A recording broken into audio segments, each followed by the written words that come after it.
Wired.com presents The Geek's Guide to the Galaxy. And here is your host, David Barr Kirtley. Hello, and welcome to episode 228 of Geek's Guide to the Galaxy. Our guest today is TC Boyle. He's the author of 15 novels, including The Road to Wellville, A Friend of the Earth, Drop City, and The Harder They Come. He's also written over 100 short stories, which have been published in collections such as After the Plague, Tooth and Claw, and Wild Child and Other Stories. He's a distinguished professor of English Emeritus at the University of Southern California, and for many years he taught a fiction workshop there that I was lucky enough to attend back in 2007. And I'll be speaking with him today about his new novel, The Terranauts. And now, here's our interview with TC Boyle. All right, so we're here with TC Boyle. Welcome to the show. Well, David, it's a pleasure to be with you. Okay, and so your new book is called The Terranauts, and it's loosely based on the real-life story of Biosphere 2. So tell us about Biosphere 2. Well, this is a very happy accident for a writer to discover such wonderful material. I am able to take the actual Biosphere 2 material, which is now in the historical record, and then posit another closure of the Biosphere with fictional characters. So many will remember that in the early 90s, specifically 91 through 93, the Biosphere 2 experiment began in the Arizona desert. You had a glassed-in enclosure of 3.15 acres, which contained 3,800 species of plants and animals, and 5 separate biomes. In it were 4 men and 4 women volunteers who were called the Biosphereans. In my fictional account, I call them the Terranauts. And the object of this was to see if we could create a self-replicating biosphere, to see if we could have a Mars colony, or if the biosphere that we live in and are talking in now should collapse, which it seems to be well on its way to doing. Well, perhaps we could create our own glassed-in biospheres. Right, and this got a lot of publicity at the time. I mean, I remember it. It was a big deal.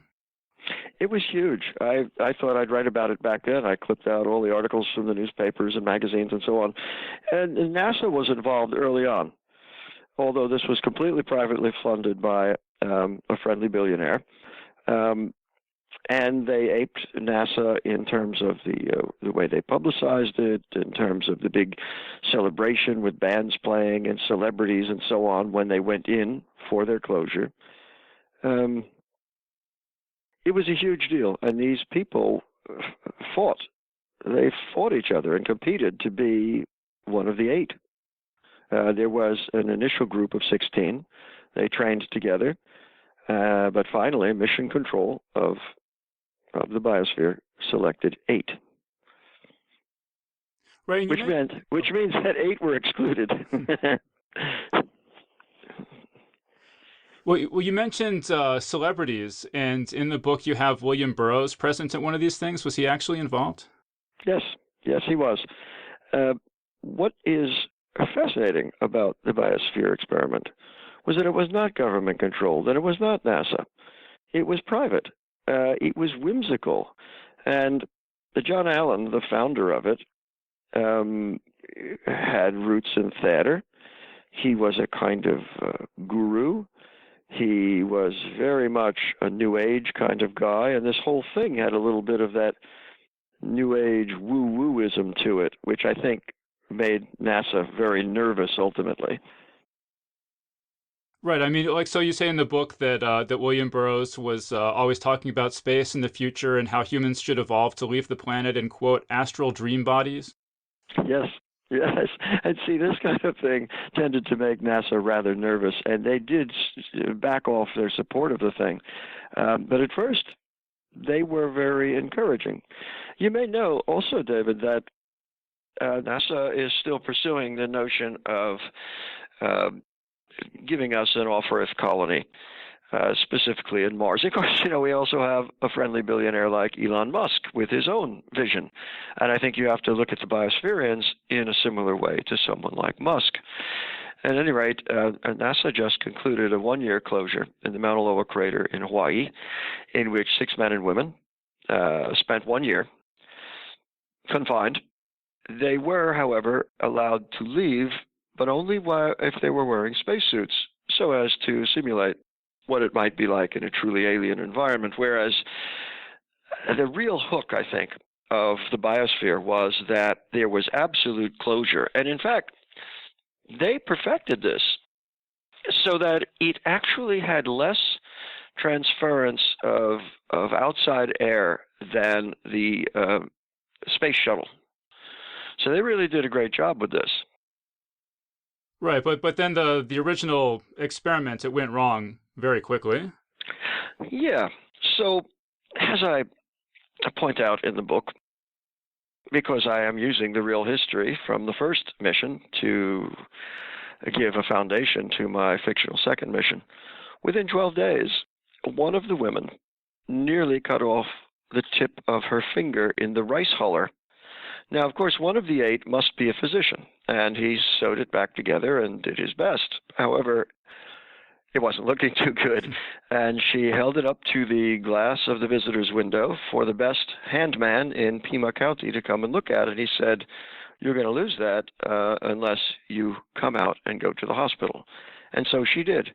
12 days into an absolute material closure of 2 years, this woman spent 5 hours out in Biosphere 1. That is where we live. All of the rest of the Earth is Biosphere 1, which is why they call their enclosure Biosphere 2, a new Earth altogether. And that kind of blew it in the public imagination, including in my imagination. So I did not pursue writing it in that era, even though I'd collected a lot of information. It was a kind of hook. It was theatrical. It was fascinating to think that this is a life and death situation. Yes, at any moment, they could get bored, they could argue with one another, they could be sick, they could get tired of being enclosed and open the airlock and walk right out into our world. But they didn't, or shouldn't have. And I think in the public imagination, the whole thing was rather corrupted at that point. And as you know, in the second year, they began to pipe in oxygen because they could not fully maintain the proper O2-CO2 ratios. And it was as if they were living at high altitude, and people began to get headaches, and they couldn't sleep, and they got sick, and so on. And also, another detail that fascinates me is that at first, all the lab work was done in-house, and it would then be, presumably after 2 years, would be removed and tested. So they had their blood tested constantly and so on. But once closure had been broken, they began to send the samples out to an outside lab because it was easier that way.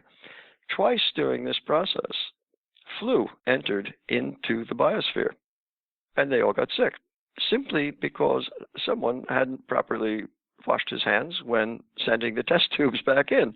It's just fascinating. Yeah, it seems like there's all sorts of problems with these, when you have these people in a small space all stuck together for a long time, right? You talk about there was this Antarctic research station where the people there split into 2 gangs and brawled over what movie to watch and things like that. Exactly. So it's not simply what NASA is doing and what the Biosphere 2 had done, but there are other experiments in closure and close living in alien conditions, and of course the reports of the Antarctic scientists who have to overwinter for 6 months and so on give kind of rich fodder for all of this. We still don't know what the psychological repercussions are, of course, of enclosing people in an alien atmosphere. Yeah. I mean, you mentioned that there was sort of a weird new age aspect to this Biosphere too. And I know you've written about cults in the past. Do you see this as a sort of cult? Well, there are 3 narrators, 3 I narrators, which I've never quite tried before, but it works for me because each one, it's very intimate. Each one is speaking directly to you and contradicting the others and giving their innermost thoughts and so on. And the male, who is the second narrator, Ramsey Ruththorpe, begins by talking about just that sort of thing. And so, what do you think? I mean, do you have an opinion on whether this was sort of a cult or not? He denies it, but of course it was a cult. And Mission Control is very interfering. Not only are these people observed by tourists through the glass, but Mission Control is in charge of everything they do. They deny that they were a cult, but of course, I mean, is the Marine Corps a cult? Yes, I think so. It's anything like this where you've got is NASA a cult? You've got a group of people desperately vying for a spot on this mission. Of course, they all believe in ecological advancement, as I do, but they can't help falling into line under the regimen of the big bosses. And in my telling, I call the creator of this, who is not based on John Allen, by the way. This is not a roman à clef. I don't know the original Biosphereans at all in my telling, but there is a creator and there is a billionaire. And in my telling, the creator, Jeremiah Reed, is known amongst the Terranauts as GC, short for God the Creator, just as the billionaire financier is known as GF, God the Financier. Now, see, I had always heard one of the criteria for defining something as a cult is that they try to cut you off from any sort of contact with anyone outside the cult. Yes, and in the actual Biosphere, it wasn't as severe as what I have projected. In my projection, for my own purposes as a fiction writer, I have done exactly that. This is just before cell phones were available, and computers were, not quite in their infancy, but nothing like we have now. And in the original Biosphere 2, computers were allowed, and TV broadcast and so on. In my telling, though, I'm more interested in having the leaders of this, GC and his Inamorata, Judy, and little Jesus, the right-hand man, on the outside crew, cut them off so that they are not able to communicate with the outside world except very rigidly and on the terms of Mission Control. Yeah. I mean, you mentioned that when this was going on that you were really interested in it. Do you wish that it had succeeded, or do you think someone should try it again? Or Absolutely, David. Here is what's so interesting about this, and you as a science fiction writer, I think, can really appreciate this. This was tremendous chutzpah. This was a kind of mix and match world, 3,100 species, but in 5 different biomes. And the species were not necessarily species that evolved with one another. This was a kind of mix and match world. So that, for instance, they put in galagos, the bush babies from Africa, this tiny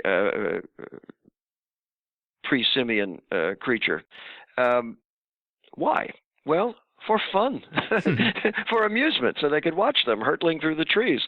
As an ecologist, I would think to make such an experiment, you would take one biome. For instance, they lifted a lot of material from the Florida Everglades for their swamp. They trucked it in. It's just astonishing what they did. They trucked it all the way across country with with mud and plants and the creatures and so on. It would make sense to have only a single biome, let's say the Florida Everglades, because this is where all the creatures and the plants have evolved for time immemorial. But they didn't want to do that. They wanted to represent the major biomes of the Earth, because in their hubris, they were trying to create a second Earth. So, Biosphere 2 and, in my telling, Ecosphere 2. What also is so interesting is, what if we had 10 friendly billionaires and they had made 10 of these things a mile apart? And even if they included pretty much the same biomes, it would have been radically different because of accident and evolution. And don't forget, the original program of Biosphere 2, and as I explain in my fictional account, is for 50 two-year closures. This was meant to last for 100 years. Imagine if the Biosphere 2 were still enclosed. This is, a quarter century on. Imagine, just in that time, what that environment inside that would look like. It's stunning. But in the real history of this, the second closure only lasted 6 months, and that was the end of it because the friendly billionaire and the creator had a falling out, and the plug was pulled on it, and that was it. You can visit it now. It's northeast of Tucson, and it's a tourist site. It's owned by the University of Arizona now. They'll take you on little tours. The rainforest is still there. The major biomes are still there. And, it's used for various soil and plant experiments, but it is not enclosed, and I expect never will be again. But so you think the hubris was trying to put too many biomes into it? You think if it had been just one biome, it would have been all right, or was there other hubris involved? No, I'm not saying that. I'm just kind of wishing, or wondering why it would proceed in this way. Again, if we were to make an off-Earth colony or kind of biomes under glass on this Earth to save us when, the biosphere collapses, they might necessarily be mix and match kind of worlds. Wow, here I am in San Francisco talking to you. San Francisco Bay, 95% of the species dwelling in San Francisco Bay are invasive species. So we are, and I've written about this many times. When the killing's done, for instance, on the Channel Islands, where what are the ethics of removing invasive species? That is, killing the animals. Really, the whole world is a kind of mix and match biome now, where we've taken creatures from regions where they would never encounter one another, and we sort of have a much smaller Earth now with a smaller suite of creatures on it. So, in some sense, the Biosphere 2 people were just doing what we are doing willy-nilly to the world anyway. Yeah, I mean, I'm really intrigued by this. I would, like you said, I would love it if there were 10 of these things and we could try out different things. And the characters in the book mentioned that maybe living in one of these would add 10 years to your life because you would be shielded from pollution and disease and things like that. Exactly.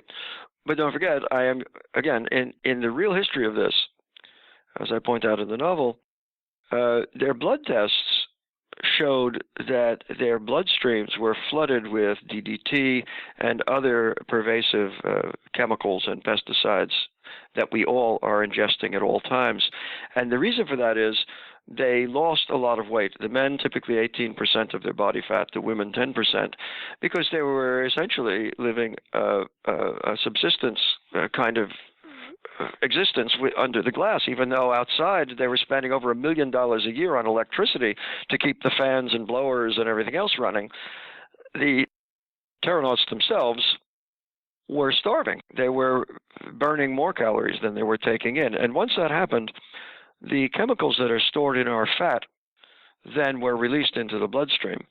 So in that lesson alone from the original Biosphere 2, it kind of rings a warning bell about what's going on in all of our bodies on this Earth. Right, and they were getting beta-carotene poisoning or something, right? Because you mentioned their skin's turning orange.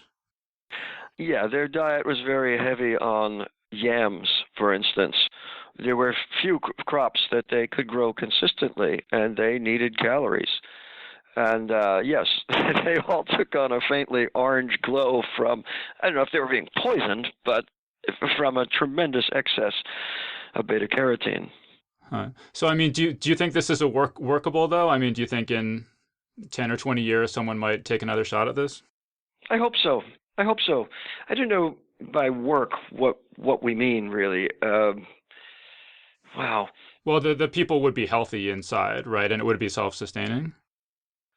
I think it's possible, and I think that the Biosphere 2 experiment, which is, of course, poo-pooed because it really wasn't science. That is, science posits a theory, and then you test whether it's true or not. This was more a free-form thing like, hey kids, let's put on a show. What if we do this? And hell, let's throw some galagos in and see what happens. But really, it did have it did have consequences that were so interesting to any kind of future experiment like this, because, as we were just saying, just that alone, that look what happens to your bloodstream when the fat is gone. And what about beta carotene poisoning? What about protein? Protein was at a minimum. They had a dwarf goats to milk, so they get milk. They had chickens. They had some pigs. The pigs in the actual Biosphere experiment had to be slaughtered within the first year because they couldn't feed them anymore. So, yeah, if there were a second closure and a third closure and a fourth closure, each incoming crew could tinker with that sort of thing. And of course, it wouldn't be an absolute closed world. The creatures that are already in there, they would leave in there, but they might add creatures, and they would certainly bring in poultry and goats and so on. It was interesting because you mentioned in the book, that they had the dwarf pigs and goats and things because these animals evolve in environments where there's not a lot of resources, because you need less resources than to keep them alive. So I wonder, should they have just, could we just genetically engineer some very small people to live in the biosphere? Yeah. And they would. Yeah, good question, because now, of course, we will be genetically engineering people, no matter what the scientists are telling us, now that we have CRISPR-Cas9 technology. Yeah, that's not such a bad idea. You have a 3.15 acre enclosure, but you just genetically engineer people so they're only a foot tall, and they'll eat a lot less. And then one of these dwarf goats would be like a dinosaur to them, and they could milk it forever. Yeah. See, I think that's like, if there are any billionaires listening to this, and they want to invest in our project here, I think we've got a good proposal here. Yeah, okay, David, but I'm not going to be enclosed. I've been asked this by journalists this past week since the book has come out, and of course, it's a kind of horror movie scenario to me to be enclosed in anything. I am a nature boy. I need to be out by myself in the wilderness as much as possible, muttering to myself, brooding, letting my conscious mind go and experiencing what nature is. Now, of course, in the original Biosphere and the one that I'm creating, the Ecosphere 2, there are little nooks and crannies where people can hide out, and it was quite beautiful inside. They had a waterfall, they had what they called their ocean, which was a huge aquarium pool of salt water. The rainforest was quite beautiful. So they could experience nature, but it's not the nature that we know. It's a nature that's glassed in, and one of the problems with growing the crops is, yes, it's the Arizona desert, 330 days of sun a year, etc. But something like 40% of the sun's rays are blocked by the glass, and the bees to pollinate. They had to hand pollinate crops eventually because the bees died off, and it turns out that bees need ultraviolet light in order to find their way around, and the glass blocked it, or much of it.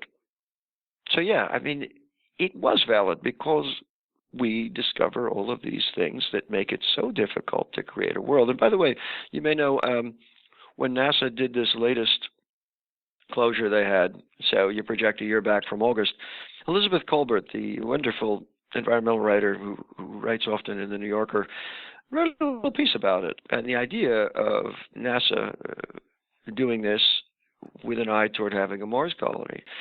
And she pointed out how almost impossible it would be to create a biosphere like the one that we live in, which has evolved in this way and allowed our species to evolve and thrive and be here talking on the telephone today. And her point as an environmentalist was, maybe we should just take a little bit better care of the one that we live in now, because it is almost impossible to create another one. Well, I think that's certainly true. But when you said that you wouldn't want to be inside one of these things, that assumes that life outside is reasonably acceptable, right? But if there was nuclear fallout or somebody had genetically engineered some sort of super swine flu or something, that might Which is change. coming. Which is absolutely coming. Well, don't forget, I write about this a lot. In 2000, I wrote A Friend of the Earth, projecting to 2026 about global warming and écotage. I mean, is it viable and ethical to stop the damage by illegal means and so on? I've devised my own plan, of course, for dealing with all of this, and that is I'm simply going to die. Yeah. It makes it very simple, right? Why worry about it? I understand your question, though. For self-preservation, we might have to go. I watched Dr. Strangelove, one of my favorite movies, which still holds up, on a big screen this past summer. One of our old theaters revived it. It was fun to watch for many reasons, but also because a lot of the audience had never seen it before, and I could get off on their reactions. But if you recall, at the end, once the doomsday machine is going off and the Earth is going to be destroyed, Dr. Strangelove himself says to the gathered, the bigwigs of the army and science and so on, he says, well, we will have to repopulate the Earth, and we will need 20 women for every man, And they all get this little smile on their faces. Sure, it's it's going to be very exclusive. And that's another thing about the Biosphere experiment that I'm playing with here. It was essentially white people, Linda Ryu, who was excluded and promised to come in the third, is Korean. But this is essentially a whole Caucasian thing, because that's the way the world was back then, and they didn't even think about including other races or anyone else. So if the world did turn to shit, or we did have to have various colonies, well, who is excluded? There are more than 7 billion of us on the planet, so we would all be left to die in any case. It's very elitist. Well, no, like you said, I mean, this thing cost $150 million or something to build. So you're imagining a tiny, tiny number of people living inside these while everyone on the outside is, dying of toxic atmosphere. You're right, David, but if you and I were on the outside dying of a toxic atmosphere, wouldn't we tend to take the axe we normally use to chop firewood and blast through these damn walls and eat everything inside? Yeah, so they'd have to have systems to keep everybody out, and now we're getting into Mad Max territory already, Yeah, well, I wanted to ask you about that because I went back last night and reread a couple of your stories that I think would really appeal to our audience. Mm-hmm. And one of them was After the Plague. And yes. there's a line in there where the character says he's not a big fan of Mad Max type movies and things like that. I was just wondering how you personally, does that express your view or not? After the Plague was written in the run-up to A Friend of the Earth. I believe I wrote it before A Friend of the Earth, but then it was in the collection After the Plague the year after A Friend of the Earth in 2001. And so I was reading in the late 90s all the environmental writers, none of whom gives our species a breath of hope. And I'm trying to juggle that. And it's bad enough that the world is a mystery and we don't know why we're here other than to reproduce as animals. But to think that the whole species will soon be eradicated is a little tough for any humanist to get hold of. And I was reading then Laurie Garrett's book, The Coming Plague. Again, this is the 90s when she was talking about what you mentioned earlier, the fact that we are creating a perfect laboratory for the bacteria and viruses and parasites of the world to mutate into forms which we can't resist. I mean, the airplane itself and wide travel. In the old days, plagues were limited regionally. Now that's not true anymore. And so in this story, After the Plague, I satirically deal with this and wonder about what it would be like to be a survivor. Also, environmentalists, and I am one, are generally very liberal to left-leaning in their politics, except with regard to one factor, and that is immigration of any kind from anywhere, because the enemy is other people. So in such a scenario of after the plague, the narrative mentions that, it's terrible that civilization's collapsed, but man, a lot of space on the freeway now, lots of food. Well, yeah, I mean, in science fiction, there's a famous thing called the cozy catastrophe, which is a story where everyone's dead, but it doesn't feel that way in the story because the protagonist is having such a great time with free cars and, and that's kind of how After the Plague is, right? That he can just live in any mansion he wants. And yes. But yeah, but what do you, going back to the question about the Mad Max type, biker gangs and cannibals and stuff like that, how do you feel about those sorts of stories? Well, we are living in that world right at this very moment as we are talking. We are the elite. We're the top of the food chain. We've got all we need. But 1/3 of the people in the world are starving to death as we speak and don't have access to clean water. And at least 1/3 of the countries in the world, maybe more, are run by gangs, bully boy gangs who have taken over and seized control, from Putin's Russia on down to the warlords of Somalia. So we're already living in that world. It's just that you and I are very, very fortunate in that we are not subject to the control of ISIS, who have taken over our village and have taken our women and enslaved us and so on. No, I think that's absolutely true. And I mean, as I understand it, a lot of these civil unrest can be traced to climate change because you have these big droughts and things that... It's just the tip of the iceberg. It is coming like you can't believe. So even... Maybe we don't have to get into geopolitics here, but, George Bush essentially created ISIS by destabilizing Iraq and so on. But it is a factor of climate change because in the Mideast, you don't have sufficient water. So, okay, we built desalination plants. You don't have sufficient resources.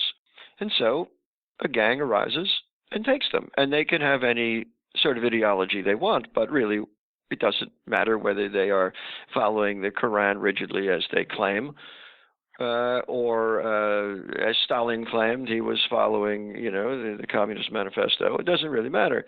It's just a gang taking control so that they can have the resources and enslave you. It has existed since the world began. We're living in a period of it now. And as you say, with the increase of global warming, it will be a disaster. The same Elizabeth Colbert I just mentioned in the last issue of The New Yorker has a wonderful piece about the melting of the Greenland glaciers. This is going to raise the sea level several feet much sooner than we had ever dreamed by the end of the century, certainly. So all of the coastal areas will be inundated, and that means people have to move inland. Bangladesh, for instance, where are those millions upon millions of people going to go? What are they going to eat? Look at the disaster of the Syrian refugee crisis. We're humane, and we want to help. But in essence, a lot of people are going to have to die. Right. This is the sort of the lifeboat metaphor, right? That we can't there's not going to be enough room for everyone, for all the refugees created by the climate crisis.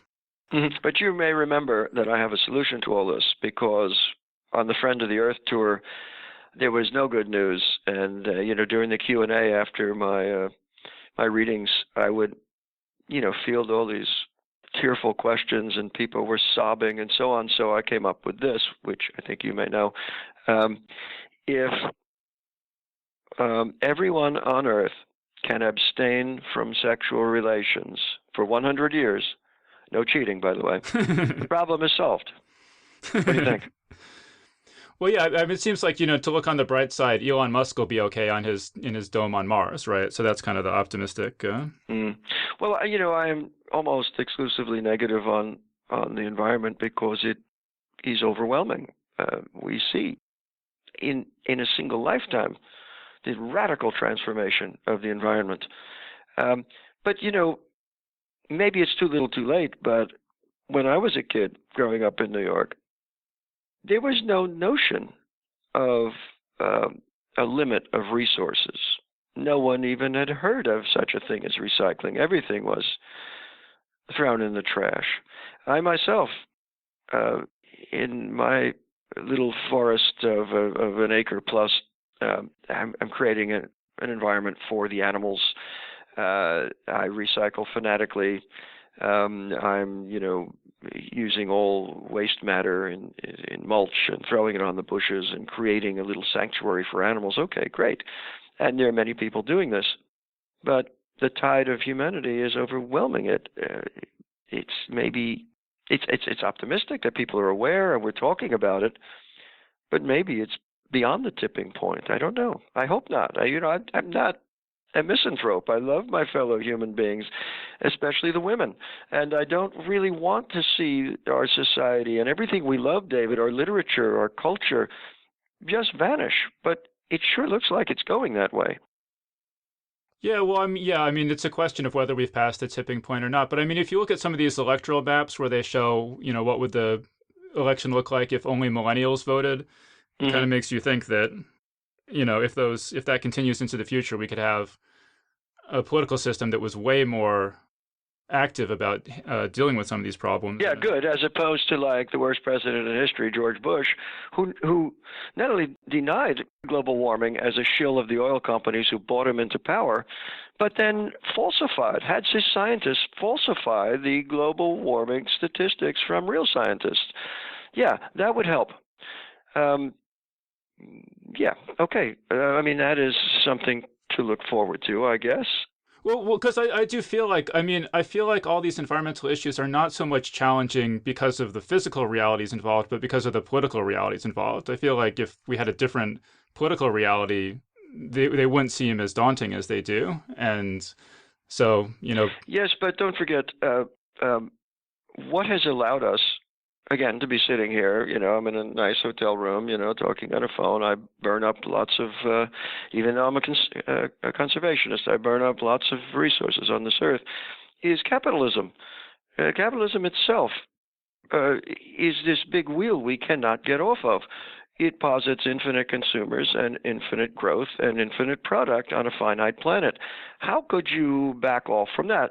In 2003, I wrote A Drop City, which takes us to 1969, the Back to the Earth movement, the hippies, who felt that we should get off this wheel and live more simply and live in tune with the Earth. And so I wondered about that, and I created a commune of hippies living in Northern California who moved to Alaska to live sustainably off the land in our final frontier.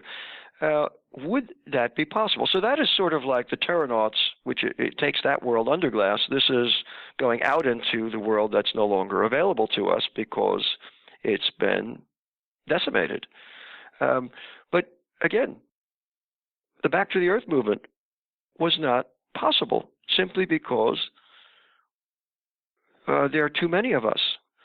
One of the ironies there of living in Alaska in that era was that, you're the top predator, like a grizzly or a wolverine. And there are always far fewer predators than there are prey, obviously, because of just the way the numbers are going to work. So really, you can live off the land if there are 7 billion people. Well, right. But I think from our current vantage, capitalism does seem intractable. But taking a broader historical view, I mean, capitalism, as we know it, has been around for a few hundred years and may not be around for too much longer if the environment gets bad enough that people, that the sort of free market fundamentalism just comes to seem absurd and untenable in the face of these upheavals. But it's got to be a crash. Nobody's going to do it willingly and give up their Mercedes-Benz and whatever the hell else that we all have to have. I mean, we're sold product perpetually. Every minute of every day we are sold product. Of course, again, I try to have solutions for these things. I am working in my basement lab now on a way of expanding the Earth like a balloon so that if it works, your house that you were living in Westchester, probably there's a house next door. Well, that house would now be a mile away. You see? Yeah, no, that's good. That's good. And then your plan, of course, I thought that all of this transgenic stuff was the kiss of death, but right, we just make people 6 inches tall, and then there'd be a lot more to go around. Yeah, that seems actually a lot easier to shrink the people rather than expanding the Earth, right? Well, I'm working on both. Well, yeah, if you could do both, that would be, much, you could multiplier effect there. But it's so depressing, David. The world, when I was a boy, I would always read about explorers and the jungle and all the creatures, the wonderful creatures out there, from scorpions to caiman to hyenas and all the rest of it. And the world was a big place still. Now, we have to have sports and invent sports of extreme sports of climbing this rock face and racing with monkeys on your back to see if you can do it, because there are no frontiers. There is nothing left. There is no mystery to the earth anymore, and what's left, let's say in the Amazon, is rapidly disappearing. So it's just, idealistically, philosophically, in terms of the magic of life on this planet is so vastly reduced because of the plague of our species. I don't know how you can get around that. Well, I would say as a science fiction fan that, I think we just found out there are 10 times as many stars in the universe as we thought there were last year. And we have no idea what's on any of those hundreds of billions of stars. Well, quite obviously, there is life in the universe, just by an accounting of numbers. If there's life here and there are, hundreds of billions of planets, well, of course there's life elsewhere. But what good does that do me sitting here in this hotel today? Well, but see, you can read some science fiction novels and imagine what it would be like to explore those hundreds of millions of stars. Well, true. Well, we know each other well, and you know that while I write what could be called science fiction in some of my stories and some of my novels, I've never read much by way of science fiction as a genre per se, so I really don't know. I'm coming from it kind of innocently, and you could be a far better judge of what I'm doing than I can, because you write science fiction and have been invested in it for most of your life. I guess the scenarios I'm coming up with are science fiction. I was shocked that A Friend of the Earth was put on the science fiction shelf. My CRISPR story next week in the New Yorker is, I suppose, science fiction. And yet, I see them more as environmental stories where I'm projecting from the very concerns that we've been talking about here and imagining what scenario might result. Well, right. Well, so tell us about the CRISPR story, because I'm actually really curious about that. It's called Are We Not Men? And it projects about 20 years into the future. And I'm dealing with the new gene editing technology, which allows us to make transgenic creatures very quickly and easily, as opposed to the last 20 years. And I'm just wondering about what the results of that will be. And so I'm creating some new transgenic creatures, like, for instance, the dog cat. And, the commercial for the dog cat comes on, and the Pachelbel's canon is playing, and the announcer comes on in his soft voice and says, "Dog person? Cat person? It's all moot now." And I'm creating some new creatures, and also, of course, we will soon have transgenic human beings, no matter what the scientists say. What was it, a month ago? A Swedish scientist admitted to the world that he is doing gene editing on fetuses, dead, but fetuses in his laboratory. So if he's admitting it, imagine what the Chinese and the Russians and North Koreans and the rest of the world are doing. And in my telling of this story, of course, we will do it as well. We have to. And so we won't really be natural creatures anymore, but you could say that our brains have evolved to make us something else altogether. And that is in the near future. And it makes me uneasy, I suppose. Well, yeah, I mean, there's certainly lots of ways it could go wrong, but there are also lots of upsides. I mean, I think that's the thing with technology is that people always tend to overemphasize the downsides. Well, that's good because then perhaps you become a little cautious. Right now, what they're telling us as scientists and governments is that no, we would never consider messing with the human genome except to, for instance, edit out the mutated gene that causes breast cancer, or to edit out a gene that will cause paralysis at birth or various genetic disorders. Who would argue with that? But of course, it's just a small step to deciding that you want a child who is 6'3" and has blue eyes or has musical ability or whatever. You take the genes of the two parents, and it's like placing an order at the car dealership. You can select the best possibility. There's no guarantee, of course, but the best possibility for these genes to give a certain trait in your offspring. That is a no-brainer. Look at the way parents vie to provide the best for their children and to get into the best schools and have the best coaches and so on. It's a small step to having genetically designed human beings. It's absolute. Since we have the technology, it will absolutely happen and happen very soon. Yeah, no, I agree with that completely. I think it's so inevitable that we'll have to design our babies. I think it's even silly to dispute that at all. Yeah, and so of course, people like me always emphasize the negative aspect, and certainly there will be positive aspects too. Look at all the invasive creatures we were talking about earlier, and which I wrote about in When the Killing's Done. We will have new kinds of invasive creatures. The creatures I mentioned in Are We Not Men?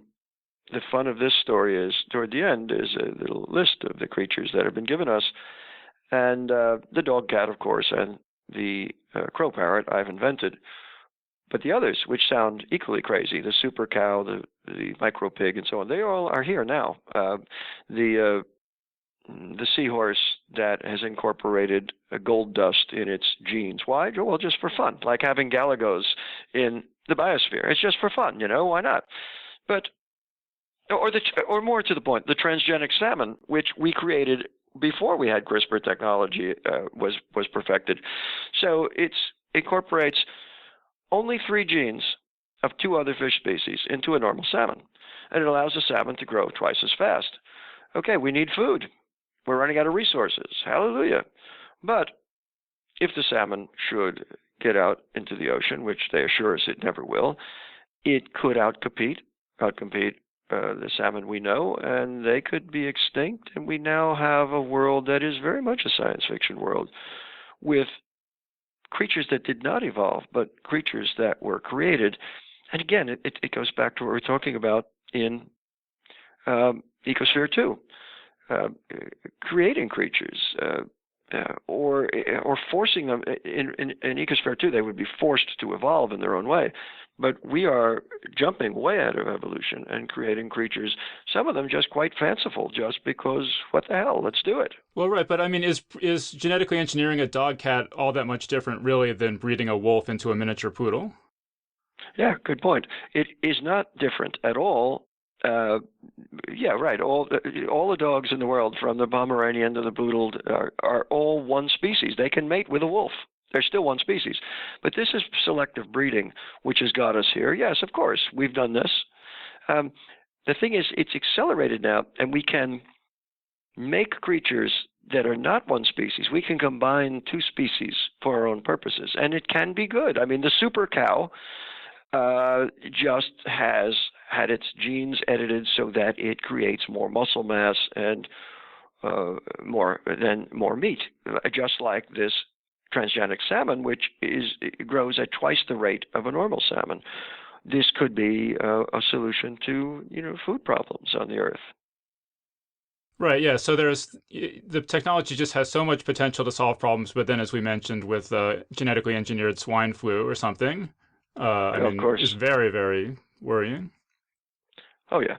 Yeah. They're bioweapons. if you have people dying for a cause as suicide bombers, this is one of the main armaments of ISIS, for instance, is a suicide bomber. Then the doomsday machine from Dr. Strangelove, why wouldn't someone unleash this? The only restraint is, well, it'll kill you too. But if you're a suicide bomber or you have this hatred for the enemy, why not? So you die. They die too, It's just a frightening new world we're entering. Could you talk a little bit? I mean, you mentioned that you're writing some of these stories that are more along the science fictional realm, and you actually, my producer and best friend John Joseph Adams, he edited an anthology recently called Best American Science Fiction and Fantasy. Yes. And he reprinted your story, the Relive Box, in that. And I was just wondering, I was wondering if maybe you could talk about that story. The Relive Box is my take on gaming. How we are obsessed with virtual reality. And my joke, of course, is it's a good thing because real reality is going out the door pretty quickly. So in this, it's another of my inventions, which I hope to be marketing in a couple of years. It's like a standard gaming box.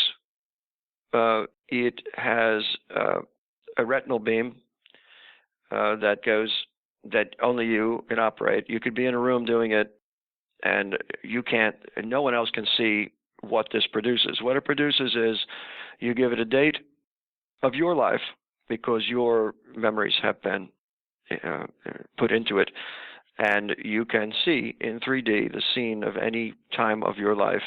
You can't be an active participant, but you can relive any moment of your life. Right, and so the story suggests that this would not be good for people, basically. Well, I don't know about that, but look how obsessive some people have become with gaming as it is. Here, I suppose, on a thematic level, would it be better to actually live or to relive? Again, I would love to be able to relive moments. You enter a scene when you're 19 at the bar and you're trying to pick up a girl. What did you look like? What did she look like? What did she say? And of course, in my telling, people immediately go for the sex. But then my narrator, after he goes for the sex in such scenes, 10 times, he then starts to notice other details of the scene. How he looked, what history was like, what it looked like around him. What did they actually say to one another, All of that stuff is so fascinating because we only live in the moment, and our recollection of the past is hazy at best. Right, but the story seems to suggest that there would just be something irresistible about getting lost in the past that would be sort of make it hard to keep living your life in the present. I think so, especially for people who are very disappointed with their lives in the present, which I guess is about 99.9% of everybody, right? Well, so who isn't disappointed with their lives in the present, I guess? Donald Trump. But he's going to be disappointed in 8 days, yeah. Oh, I don't know, David. But, it's fun to talk with you because you are the science fiction guy. And I'm not saying that I am becoming one. I'm writing these stories out of a kind of innocence of what the science fiction world has done. I know that there are novels about terraforming and all sorts of fascinating things. I'm innocent of that. I'm just kind of blundering my own way forward, and I don't see myself as a science fiction writer. I'm just a literary writer who has a wide range of subjects and modes. Well, I wanted to ask you, because in the Terranauts, the characters are reading some science fiction authors who are listed as Clark, Bradbury, Salmon, and Clayton Unger. I am not familiar with those last two. Are those real authors? They're invented. Fidencio Salmon is a science fiction writer from Puerto Rico whom I invented, in the 1980s. He's the guy who wrote The Ravishers of Pentagord in Budding Prospects. And there's a story called Zapatos, which was in Harper's, I guess in the 80s, maybe 90s, I'm not sure. And it was written by Fidencio Salmon, However, I was the translator. Hmm. And it was interesting. I got 2 letters from universities wanting me to intercede and see if Mr. Salmon could come to give a reading at the university. So he's an invention of mine, and I just have fun tossing him out there. Remember, Kurt Vonnegut created Kilgore Trout. So I've created Silencio Salmon. And Clayton Unger is an invention just for the Terranauts. But I guess I shouldn't tell everybody that, you know. I would it's in a Borgesian way. It's kind of fun to think that they would be, searching the internet and writing letters to see if they can get hold of Silencio Salmon. Yeah. It was actually interesting when I was doing research for this. You actually have an entry on the Internet Speculative Fiction Database where whoever runs that site, I don't know, but they've gone through your work and listed the ones that they think would be of interest to fantasy and science fiction Oh, fans. how cool. No, I had no idea. How wonderful. Yeah, so I would definitely encourage people to look up TC Boyle on the Internet Speculative Fiction Database. But some of these stories, it looks like they were reprinted in a number. It looks like you had a story in Asimov's magazine and the Twilight Zone magazine. Yep. Could you just talk a little bit about the history of your work appearing in fantasy and science fiction magazines and places like that? Well, it always happened in a second serial rights sort of situation. These stories have been reprinted in what we would call literary magazines first. And again, early on in my career, I've been included a couple of times in the best science fiction of the year. And early on, I was included there when Terry Knight was doing the series. And he wrote me and said, you really puzzle me. You're this literary guy, and you write these stories in The Atlantic and New Yorker and so on. And yet now you write these wonderful science fiction stories also. And I wrote him a long letter saying, well, I don't consider them science fiction. I've never read any. I don't know about it so much. I am coming out of this kind of 1960s and 70s kind of magic realism of Garcia Marquez and Cortázar and Borges and Calvino and even the American writers like Robert Coover and Pynchon and so on. The labels are so fluid and so strange to me. So anyway, I wrote him this letter, and then he just didn't print any more of my stories because I had said that they're not science fiction. But again, that's just a question of definition. Yeah, and I mean, I think the definitions are becoming less and less relevant. Absolutely, you're right, and I think that's a good thing. I think that's a very, very good thing. I'd be curious as to what stories are on this website. I'll bet there are a lot of them. I mean, if I look back, I've written probably 150 stories and 16 novels. Yeah, well, I have them right here. I could just read them for you. Yeah, read a few. I'd be interested. Descent of Man, We Are Norsemen, The Champ, Bloodfall, On for the Long Haul, The Big Garage, Greasy Lake, The New Moon Party, Modern Love, Urban Renewal, The Miracle at Ball and Spittle, Termination Dust, Carnal Knowledge, After the Plague, The Black and White Sisters, The Siskiyou, July 1989, 1300 Rats, The Relive Box, and the Hector Quesadilla story. Wow. Well, that's great. I'm thrilled and honored. Again, I don't know if I'd say this is... Well, there's fantasy, there's science fiction, there is the surreal, there is magic realism. I mean, I don't know if we need to put labels on it. I would love to see somebody just do an anthology of those stories under that rubric, Yeah, I'm sure. I know some podcast listeners who would probably be interested in that. Yeah, I think that would be great. Because my aesthetic, as you know, David, is that I have no limits.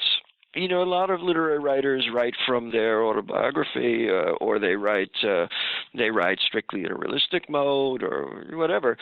I've never had any limits right from the beginning. Some of those stories you mentioned from my early work are just completely surreal.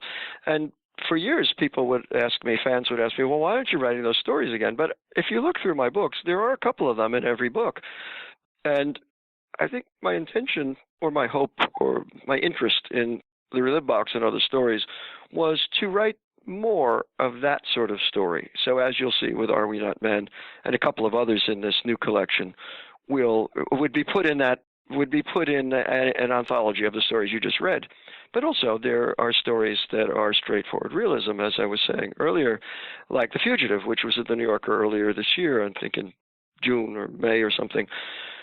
I'm taking an environmental concern, and that is multiple drug-resistant tuberculosis, and making it into an ethical concern and a story about a guy who is a fugitive from justice, not because he committed a crime, but because he didn't take his meds and he is mutating a new form of multiple drug-resistant tuberculosis in his bloodstream, which can be transmitted to us by a cough and is the tip of the iceberg of this kind of plague that we're talking about. Here, just a single human being is breeding it.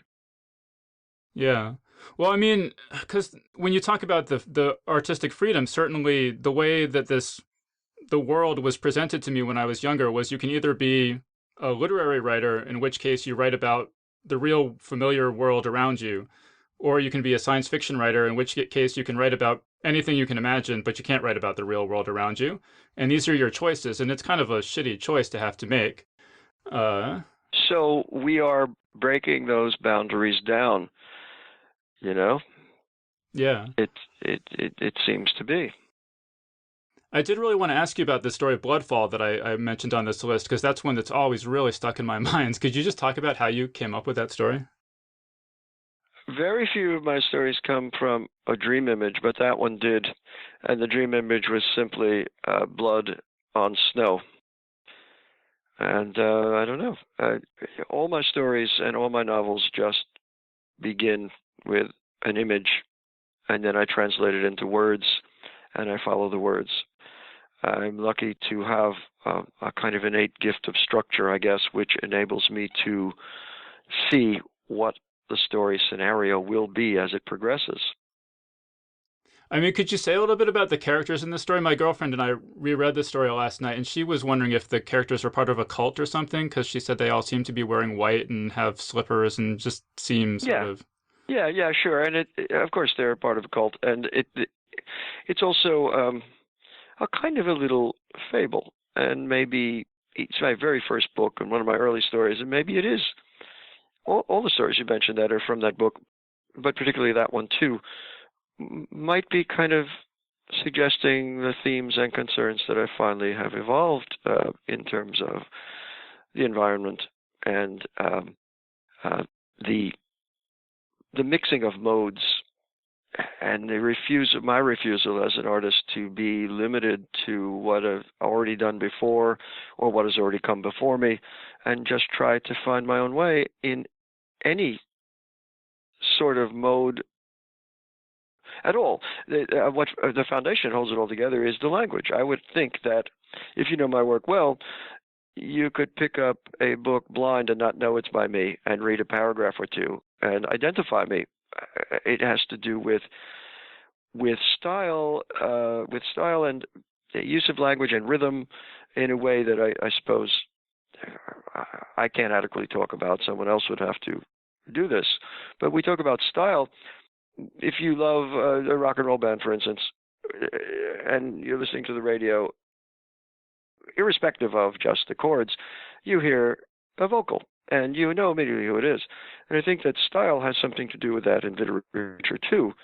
You pick up a William Faulkner book, and you don't realize it's Faulkner. You just pick it up and look in the middle, and you read a paragraph, and you know it's Faulkner. So I think that's important to me, to be able to be identified in that way across all the boundaries of all of these various kinds of stories. Yeah, well, so when we were reading the story last night, I mean, most stories, there are not words that I don't know in them, but there are quite a few in your stories. And so we came across in Bloodfall this word, fibrinogenification. Now, is that a sort of word that you're writing along and you pull that out of your head, or are you doing research on blood or something to write the story? Most of the odd words I use are coming from research because I'm researching a given topic. And I use them for fun, for the most part, not to clobber the reader in any way. I guess it's part of my aesthetic. I don't know. Again, I've been lucky to kind of find my own way. And as you know, I never had any interest in doing anything but creating fiction. This is why I don't write essays much or participate in the movies or go to meetings or or care about pretty much anything else other than nature and writing. Do you worry if you're like in the Terranauts, the characters are all writing in the first person, and some of the things they write, I'm like, this is written so beautifully. There's no way these characters could have written this. It's too good. Do you? I'm trying to replicate their voices and make their voices distinct from one another. But that is part of the agreement of fiction, which we make with the writer. You know, I am the one standing behind the characters, and you know that. But you can suspend that uh, and just get into the characters themselves. So yeah, I wouldn't want to write something that isn't beautiful. That's just part of my aesthetic. In The Harder They Come from last year, part of the challenge was to channel the schizophrenic voice in a third person voice. It's a little easier in third person because then the arrangement between writer and reader is that the writer is the god overseeing this. When you write in first person, you want the reader to believe that this person is real and would talk like this. All three of the characters, though, are pretty highly educated. And I'm not really having them talk to you. They're really writing to you. But yes, of course, all these considerations go into creating a character and the reader's belief in the character. Sure. Yeah. I guess I'm also just sort of curious, going back to the science fiction thing a little bit. You've had some stories in, like John Kessel had these anthologies, The Secret History of Fantasy and The Secret History of Science Fiction, and the best, I mentioned John's Best American Science Fiction and Fantasy. Yeah. Do you ever like get contributors' copies of those and read and look at them at all, or do you just have too many other things going on? I'd have to say, David, choice B. Yeah. In fact, any anthology I'm in, I usually don't have time to go and sift through all the other writers and so on. It's an honor to be in these anthologies, but I am pretty much pedal to the metal. I mean, I'm writing a book almost every year, and I have to tour a lot for my publishers here and abroad. So, because I have a book just about every year, then I look back on the last quarter century, and almost 2 months of the year is spent on the road, which is not really conducive to writing. I bring materials with me that I have to know for the next novel, sure, and read about it and think about it. But basically, on the road, I'm unable to write. And so my time is limited. And, I read for fun and amusement, as anyone else does. But I'm also, a lot of my reading has to do with science, because that's a kind of hobby of mine, particularly biological science, and also whatever material I'm working on for the next book. So that doesn't leave a whole lot of time. And, an anthology comes in the mail, and I might leaf through, maybe I'll read an odd story here and there. But basically, unless it really engages me, I've got 9 million other things I'm doing. Not to mention, walking down to the bar and sitting there and drinking wine and walking down to the ocean and watching the sunset and sitting out in my backyard watching the monarch butterflies mate in the air. So yeah, it's a pretty full life. Yeah. Well, it's funny because, I don't know if you remember, but I had a story, Save Me Please, and it appeared in John's Press Start to Play anthology alongside the Relive box. So Yes. I think Yes. that's the kind of thing, as a young writer, you're sort of fantasize that all the authors in the book are seeing your story, but Well, I am because I know you, but yeah. some of the others I didn't. I don't know if I read through that anthology or not. Probably not. And I don't want to diss anybody. It's just that I'm in a lot of anthologies and I'm writing a lot of stories and I'm all over the place all the time. And I don't think it's ever going to slow down for me because I am lucky enough to be an artist and have an audience, and I just want to see what comes next. I never know what any story will be.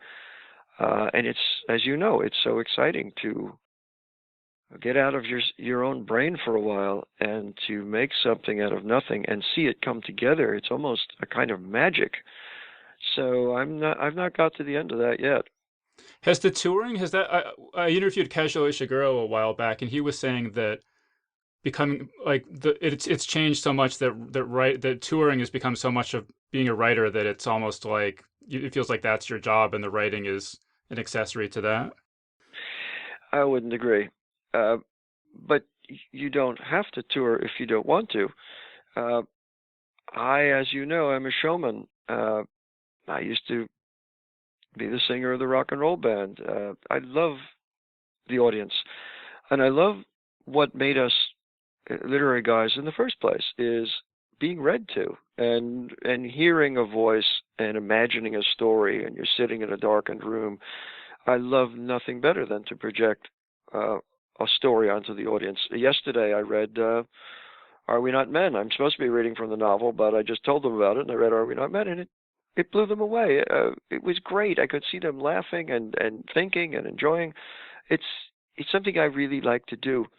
The problem is it takes you away from your real work, and the travel is terrible for your health. I've often said you put a normal, healthy man in a fancy hotel for a week, he'll be dead at the end of the week, you know. But I've lived with it for a long time, and I don't complain about it. I enjoy that portion of it. It's the exhaustion. When we first picked up the phone, I was telling you how tired I am from a different city every day, just being in the airport. You know, you got to get there, you're there, you wait online, you get on the airplane, you get off. Just that is utterly alien and exhausting to one of the chimpanzees of this world, of which I am one. I feel much better when I'm sitting by a stream in the woods, you know. But you don't think publishers pressure writers to go on these long book tours? I don't know. I've never felt that pressure. It's been a mutual agreement. I really want them to recoup their investment.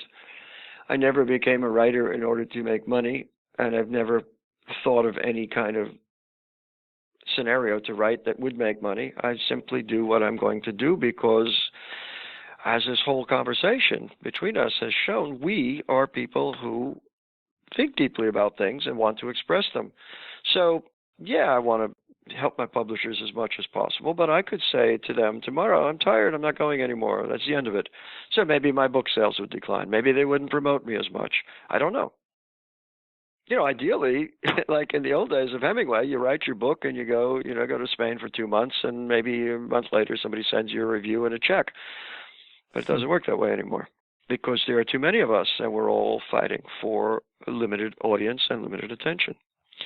So, David, let's have a final question or so and wrap this up, because I've got to go in an hour or so and get myself ready for this afternoon gig I have today at the chapel in San Francisco, where I am right now. Oh, yeah, well, sure. I guess I'll just ask if there's anything else. Just do you want to mention to our listeners any other projects you want to mention, or articles you've read that you liked, or just anything you want to draw people's attention to? Well, I think we've done that. I mean, we talked about Elizabeth Kolbert's new articles, and we've had quite an extensive conversation here. I can't quite reveal what the next novel will be yet because I'm still just taking notes and thinking about it. But it will be an historical novel, if it works, and it will be set in the early 60s. And it will have to do with the themes that kind of have been obsessing me over the last 15 books. Okay, actually, wait, one other thing. So this is going to be the last, now that I think about it, this is going to be the last episode that airs before the election. Mm-hmm. So do you have any preference about the candidate who says that climate change is a hoax invented by the Chinese?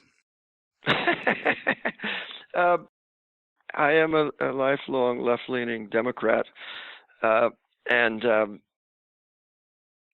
I think the Republican Party is completely bankrupt. They had to appeal to the lowest common denominator in the party, the radical fringe Tea Party people and the fundamentalist religionists and so on.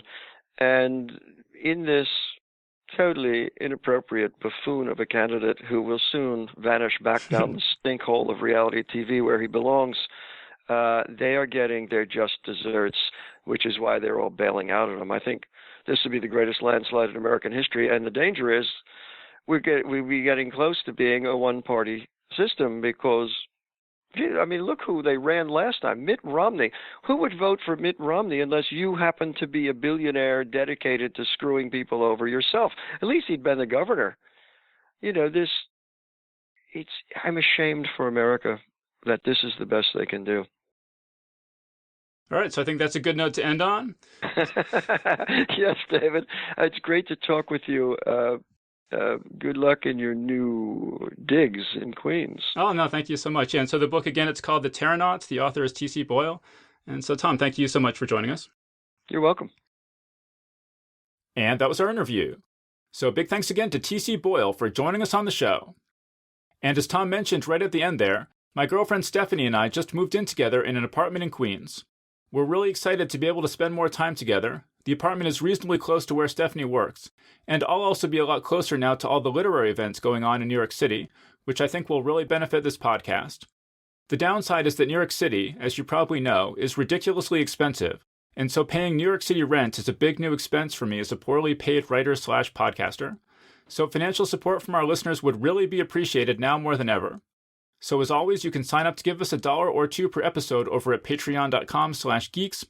And if you'd rather make a one-time or fixed monthly contribution, you can do that via PayPal over at geeksguideshow.com/crowdfunding. And I'd like to give a special thank you to longtime listener Rory Carroll, who just made a very generous contribution to the show via PayPal. So big thanks again to everyone who's contributed. We really appreciate it. All right, so that was our show. So thanks everyone for listening, and we'll see you next time. The Geek's Guide to the Galaxy is a production of Wired.com. For more information about the show, visit geeksguideshow.com. To learn more about your host, visit davidbarrkirtley.com. Music and voiceover produced by yours truly, Jack Kincaid. If you enjoyed this program, tell your friends. If you didn't enjoy it, tell no one. Thank you for listening.